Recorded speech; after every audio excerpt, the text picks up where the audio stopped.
Friend, ஹோம்மேடாக ஒரு chocolate recipe எப்படி பண்ணலான்னு பார்க்கலாம் வாங்க.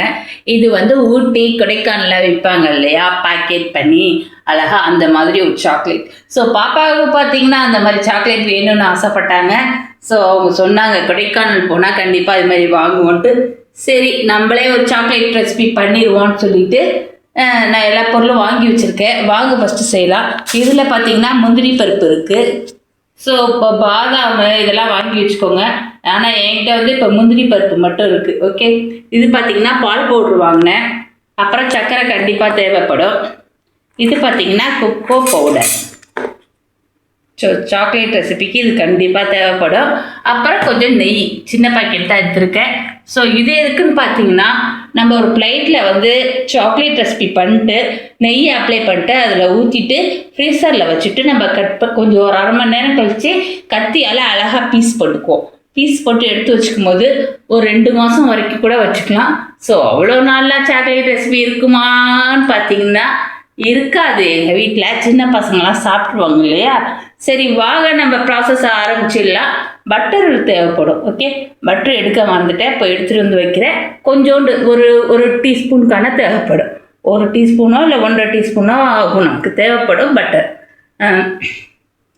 சால்ட் இல்லாதது. ஓகே, சால்ட்டோட போட்டிங்கன்னா கொஞ்சம் இதுவாக இருக்கும். ஸோ சால்ட் இல்லாத பட்டர் எடுத்துக்கோங்க. இப்போ வாங்க எப்படி செய்யலான்னு பார்த்துடலாம். ஸோ இதை வந்து பிளெயினாக அப்படியே நம்ம வந்து ரோஸ்ட் பண்ணிக்கலாம்.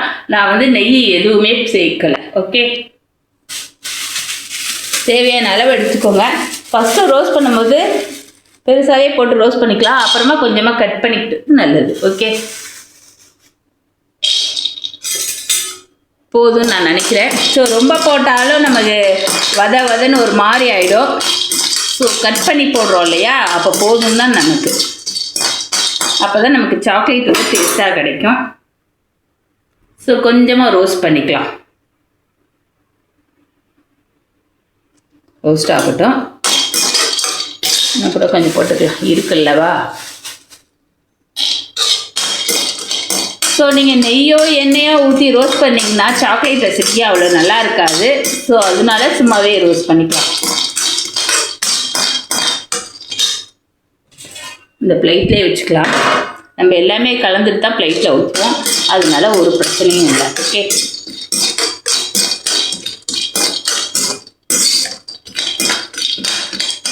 கொஞ்சம் ஹீட் ஆகட்டும், அப்போ தான் நல்லாயிருக்கும். ஸோ அப்போ தான் நம்ம சாக்லேட் சாப்பிடும் போது நமக்கு வந்து வாயில் கிடைக்கிறப்ப டேஸ்ட்டு வரும். ஸோ கண்டிப்பாக இதை கொஞ்சமாக ரோஸ்ட் பண்ணிக்கோங்க. போதும்னு நான் நினைக்கிறேன். ஸோ ரொம்ப கருக்கிடவும் கூடாது.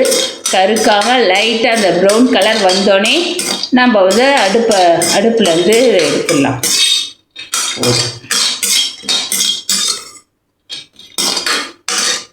பார்த்துக்கலாம், செக் பண்ணிக்கலாம். ஓகே தான்.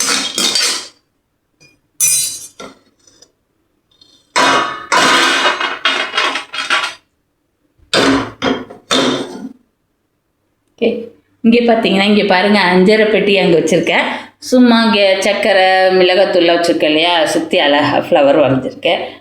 சமயம் அதுக்கு பார்க்குறதுக்கு ஒரு மங்களகரமாக இருக்கிறதுனால நான் அப்படி பண்ணிக்கிறேன். இந்த இடத்துல தண்ணி வச்சு அப்பப்போ தொடச்சிடுவேன். அதை அப்பப்போ தொடச்சிட்டு மாற்றிக்கலாம். ஓகே, ஸோ அடுப்பு வந்து நல்லா ஹீட்டாகவே இருக்குது. உங்களுக்கு வந்து சக்கரை 1 கப் அளவு எடுத்திங்கன்னா அதே அளவுக்கு பால் பவுடரும் எடுத்துக்கோங்க. இப்போ வந்து நம்ம பாயில் பண்ண போகிறோம். கம்பி பதம் சொல்லுவாங்க இல்லையா, அது வரணும். அந்த அளவுக்கு இந்த சர்க்கரையை போட்டு குக் பண்ணிக்கலாம். அதுன்னு நான் நினைக்கிறேன். ஃபஸ்ட்டு செஞ்சு பார்த்துப்போம். ஓகே, போதும். ஸோ இதில் பார்த்தீங்கன்னா ஒரு 1/4 கப் அளவுக்கு சர்க்கரை 1 கப் எடுக்கிறீங்கன்னு வச்சுக்கோங்க ஃபுல்லாக. அதில் ஒரு 1/4 கப் அளவுக்கு நம்ம தண்ணி சேர்த்துக்கலாம். நான் நெய் எதுவுமே போடலை. சும்மா நம்ம ராவா சர்க்கரைலாம் போட்டு குக் பண்ணுவோம் இல்லையா, அந்த கம்பி பதம் வர அளவுக்கு, அந்த மாதிரி கம்பி பதம் அளவுக்கு நம்ம வந்து இதை குக் பண்ணணும். அவ்வளோதான் மேட்ரு. ஓகே, இது கம்பி பதம் அளவுக்கு வந்துருச்சுன்னா நம்ம ஒவ்வொரு ஐட்டமாக அதை சேர்த்து கலந்து ஃப்ரீசரில் ஒரு 1/2 மணி நேரம் வச்சுருந்து அப்புறமா வெளில எடுத்து கத்தி வச்சு கட் பண்ணி ஒரு பாக்ஸில் போட்டு வச்சுக்கணும். ஓகே, ஸோ பிள்ளைங்களாம் பார்த்திங்கன்னா ஸ்கூலுக்கு போயிருக்காங்க. ஸோ நம்ம செஞ்சு வச்சுட்டோன்னா நமக்கு ஈஸியாக இருக்கும். போதும்னு நான் நினைக்கிறேன். இல்லை, எனக்கு வந்து பார்த்தீங்கன்னா சர்க்கரை கொஞ்சம் ஜாஸ்தியாக தேவைப்படும், தப்பு தான். இருந்தாலும் கூட எனக்கு ரொம்ப ரொம்ப சர்க்கரை போட்டு காஃபி குடித்தாதான் பிடிக்கும், சர்க்கரை போட்டு ஜூஸ் குடித்தாதான் பிடிக்கும். எங்கள் வீட்டில் கூட திட்டுவாங்க. ஸோ இருந்தாலும் கொஞ்சம் ஜாஸ்தியாக போட்டுக்கோ. சாக்லேட் பண்ணுறோம் இல்லையா, அதனால. ஸோ நல்லா கரையட்டும், கரைஞ்சி குக் ஆகட்டும். ஓகே, உரைச்சிக்கிட்டு இருக்கு இல்லையா, நல்லா குக் ஆகிட்டு ஒரே ஒரு கம்பி பாதம் வரும். எல்லாருக்குமே தெரியும், எல்லாருமே செஞ்சுருப்பீங்க. அந்த பாகு வந்து கரெக்டாக ரெடி பண்ணிக்கோங்க. இந்த பிளேட்டில் பார்த்தீங்கன்னா நெய் அப்ளை பண்ணி வச்சுருக்க ஃபுல்லாக. அந்த ஸ்பூன் இருக்கு இல்லையா, அதுலேயும் பின் சைடு முன் சைடெலாம் கொஞ்சமாக அப்ளை பண்ணி வச்சுக்கிட்டேன். நமக்கு வந்து எடுத்து சாக்லேட் ரெடி ஆகிட்டு அப்படியே போடுறப்ப நமக்கு வந்து ஒட்டக்கூடாது, அந்த மாதிரி இருக்கணும். ஓகே, ஸோ பாகு ரெடி ஆகிடுச்சான்னு செக் பண்ணிக்கலாம்.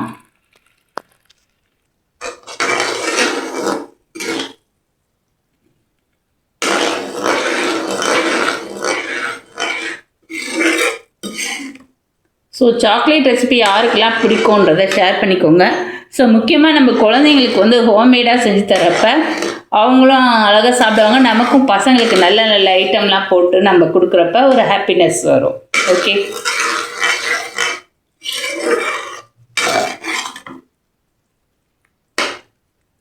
இப்போ பார்த்தீங்கன்னா கம்பி பதம் நமக்கு வந்துருச்சுன்னு நான் நினைக்கிறேன். கம்பி பாதம் நம்ம எடுக்கிறப்ப லாங்காக ஒரு கோடு மாதிரி வரணும், அதுதான் கம்பி பாதம். ஓகே, வருதுல்லப்பா. இந்த சமயத்தில் என்ன பண்ணணும், நம்ம கொக்கோ பவுடர் இருக்கு இல்லையா, நான் இதே பாத்திரத்தில் வச்சு கலக்கிட்டு அதில் போடலான்னு இருக்கேன்.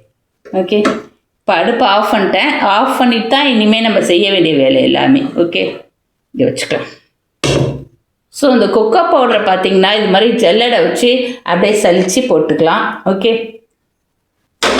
இருங்க, மொபைல் ஒரு இடத்துல சேஃபாக வச்சுட்டு வந்துடுறேன்.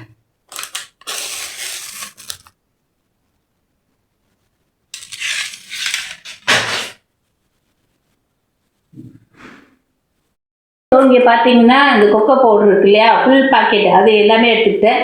இது மாதிரி ஒரு கீரை வடிகட்டியோ இல்லை ஜல்லடை ஏதாவது எடுத்துக்கோங்க. எடுத்துக்கிட்டு இந்த சக்கரை தண்ணியில் நம்ம அப்படியே லைட்டாக வடிகட்டிட்டு போட்டுக்கணும். சலிச்சிட்டு போடுறப்ப சுத்தமாக இருக்கும், கட்டி தட்டாது. ஃபுல் பாக்கெட்டையும் நான் எடுத்துக்கிறேன். ஓகே,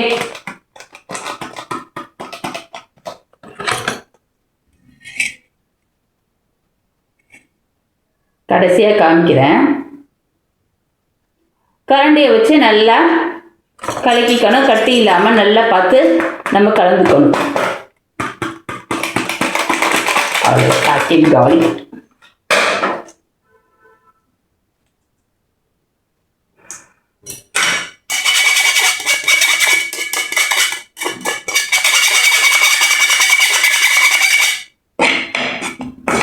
கலந்துக்கோங்க நல்லா, விஸ்கு வச்சியோ கரண்டியை வச்சியோ நல்லா கலந்துக்கோங்க.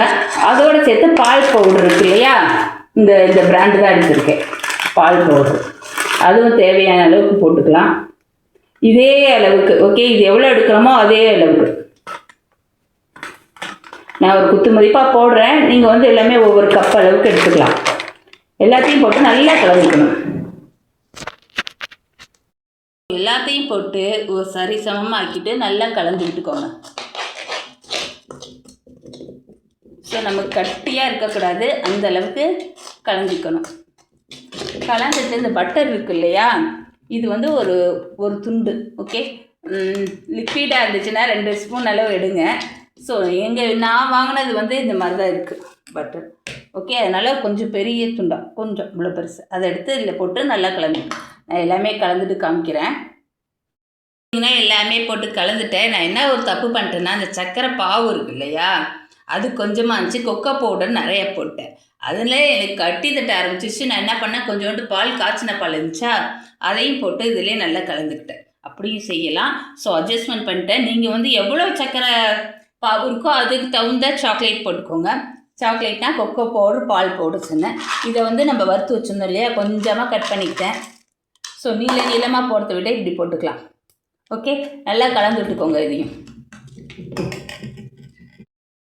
ஸோ நல்லா ஒன்று சேர நட்ஸ் எல்லாம் போட்டோம் இல்லையா, முந்திரி பருப்பு மட்டும்தான் நான் சேர்த்தேன். உங்களுக்கு என்ன வேணுமோ போட்டுக்கலாம். பாதாம், பிஸ்தா இதெல்லாம் வந்து நீங்கள் கட் பண்ணிவிட்டு சேர்த்துக்கலாம், ரோஸ்ட் பண்ணிவிட்டு. ஓகே, நல்லா கலந்து இப்படி இருக்கணும். ஓகே, இப்போ என்ன பண்ணணும், ஒரு தட்டில் எண்ணெய்ங்கிற பாருங்க, நெய் இருக்கு இல்லையா, அதை அப்ளை பண்ணிவிட்டு இதெல்லாம் எடுத்து போட்டுக்கணும். ஸோ நீங்கள் வந்து பாவு காய்ச்சும் போது அதுக்கு தகுந்த கொக்கோ பவுட்ரு, பால் பவுட்ரு இதெல்லாம் எடுத்துக்கோங்க. அப்போ வந்து உங்களுக்கு வந்து கட்டி தட்டாது. கலந்து வைக்கும்போது இப்படி இருக்கணும். ஓகே, ரொம்ப கட்டியாக இருந்துச்சுன்னா நல்லா இருக்காது. ஸோ எனக்கு வந்து சரி பால் கொஞ்சோண்டு இருந்துச்சு, அந்த ஃப்ளேவரும் நல்லா இருக்குன்றனால கொஞ்சமாக ஊற்றிக்கிட்டு நம்ம அட்ஜஸ்ட்மெண்ட் பண்ணிக்கலாம். நம்மக்கிட்ட அவ்வளோதான், எல்லாமே அட்ஜஸ்ட் பண்ணிக்கலாம். ஸோ நெய் பார்த்தீங்கன்னா இந்த பிளேட்டில் நான் அப்ளை பண்ணி வச்சுருக்கேன். இது எல்லாத்தையும் இதில் ஊற்றிக்கலாம், இன்னும் கூட அப்ளை பண்ணிக்கலாம். ஸோ கொஞ்சம் தான் நெய்யெல்லாம் அப்ளை பண்ணிக்கணும். ஓகே, இது எல்லாத்தையும் இதில் போட்டுக்கலாம்.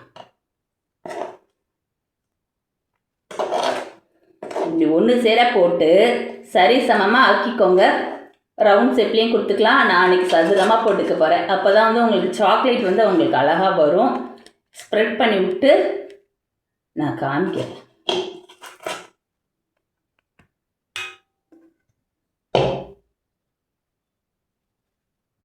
இருக்கு பாருங்க, சூப்பராக. இன்னும் கூட அந்த சட்டியிலலாம் ஒட்டி இருக்கு, தவாவிலலாம். அது வந்து பசங்களுக்கு வந்து மூடி வச்சோன்னா இதில் பால் ஊற்றி மில்க் ஷேக் மாதிரி கொடுக்கலாம், நல்லா இருக்குது டேஸ்ட்டு. ஸோ அதனால தான் எடுத்து வைக்கிறேன். ஸோ இந்த சைட்லாம் பார்த்தீங்கன்னா நல்லா அழகாக சதுரமாக பண்ணிக்கோங்க. ஒரு அரை மணி நேரம் ஃப்ரீசரில் வச்சுட்டு நம்ம கட் பண்ணிவிட்டு அப்புறமா நான் ஷேர் பண்ணுறேன்.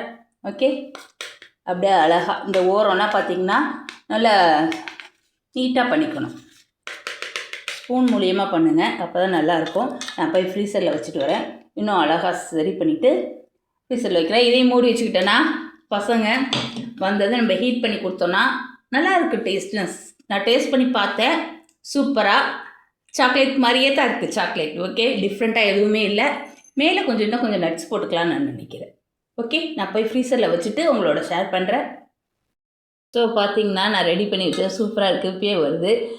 இருந்தாலும் கூட நம்ம ஃப்ரீசரில் வச்சதுக்கப்புறம் நல்லா இன்னும் செட் ஆகி நம்ம கட் பண்ண நல்லா வரும். கத்தி ஒன்று வச்சுட்டு இப்படி ஓரத்தில் செட் பண்ணிங்கன்னா வச்சுக்கோங்க, சாக்லேட் பீஸ் போடுறப்ப அழகாக வரும்.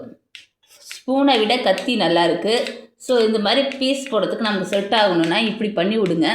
பண்ணி விட்டிங்கன்னா அழகாக சதுரமாக நம்ம பீஸ் போடுறப்ப நல்லா வரும். ஸோ நான் செட் பண்ணிட்டேன், போய் வச்சுட்டு வர வேண்டியதான். மேலே பார்த்தீங்கன்னா அந்த முந்திரி பருப்பு ரோஸ்ட்டு பண்ணாதது கொஞ்சம் இருக்கு இல்லையா, என்கிட்ட இருந்துச்சு. ஸோ அதையும் கொஞ்சமாக உடச்சி போட்டிருக்கேன். அப்போ வந்து பார்க்குறதுக்கு அப்படியே பார்த்திங்கன்னா ஊட்டி கொடைக்கானலில் கிடைக்கக்கூடிய ஹோம்மேட் சாக்லேட் அது மாதிரியே இருக்கும். டேஸ்ட்டு பார்த்திங்கன்னா நல்லாயிருக்கு. இப்போதைக்கு நமக்கு கட் பண்ண ஒழுங்காக வந்துச்சுன்னா போதும். இதை அப்படியே கொண்டு போய் வச்சுட்டு வந்துடலாமா, ஃப்ரீசரில் வைக்கணும். வரேன்.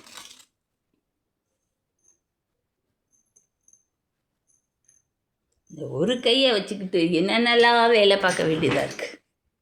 அம்மி வச்சிடலாம். ஒரு அரை மணி நேரம் கழித்து அழகாக பீஸ் பண்ணி காமிக்கிறேன் எப்படி இருக்குன்றது. நல்லா இருந்தாலும் சொல்கிறேன், நல்லா இல்லாட்டினாலும் சொல்கிறேன். மூடி வச்சிடலாம். ஸோ மிச்சம் இருக்கிறத பார்த்திங்கன்னா என்கிட்ட கொஞ்சம் மோல்டு இருக்குது. ஸோ வாஷ் பண்ணி போட்டு எங்கே இருக்குன்னு தெரில, அந்த மோல்டில் ஊற்றி வச்சிடலாமான்னு பார்க்குறேன். நான் மோல்டில் ஊற்றிட்டு கடைசியாக எல்லாத்தையும் ஷேர் பண்ணிக்கிறேன். இப்போ ஒரு அரை மணி நேரம் ஆச்சு, நான் வெளில எடுத்து வச்சுட்டேன். ஸோ எனக்கு இன்னும் கூட கொஞ்சம் இருக்கணும்னு தோணுது. ஆனால் மித்தபடி பார்த்திங்கன்னா டேஸ்ட்டு செமையாக இருக்குது. லைட்டாக அப்படியே பீஸ் போட்டு வச்சுருக்கேன், சதுரமாக தெரியுதான்னு தெரில. ஸோ இன்னும் அப்படியே போய் ஃப்ரீசரில் வச்சிடலாம். பசங்க வந்ததும் எடுக்கலாம். பீஸ் எல்லாம் நான் போட்டுட்டேன், அதில் ஜாயின் பண்ணியிருக்கு இல்லையா, இன்னும் கொஞ்சம் கெட்டியானோடனே நமக்கு சூப்பராக தனியாக கிடச்சிரும். ஸோ டேஸ்ட்டு வரி பார்த்திங்கன்னா வச்சுக்கோங்க செமையாக இருக்குது. ப்ரௌனி எல்லாம் இருக்குல்ல, இங்கே பாருங்கள் ஒரு பீஸு. ஓகே, இப்படி இருக்குது. ஸோ இன்னும் நல்லா செட் ஆகணும்னு எனக்கு தோணுது. ஸோ ஒரு 4 மணி வாக்கில் எடுத்தோன்னா தனித்தனியாக வரலாம், சான்சஸ் இருக்குது. நல்லா இருக்குது. சாப்பிட்டு பார்த்து சொல்கிறேன். சூப்பராக இருக்கும். ப்ரௌனி சாப்பிட்ட மாதிரியே இருக்குது நமக்கு. இதில் ஒரே ஒட்டாமல் இருந்துச்சுன்னு இன்னும் நல்லாயிருக்கும். நம்ம இன்னும் ஃப்ரீசரில் வைப்போம், நல்லாயிருக்கும்.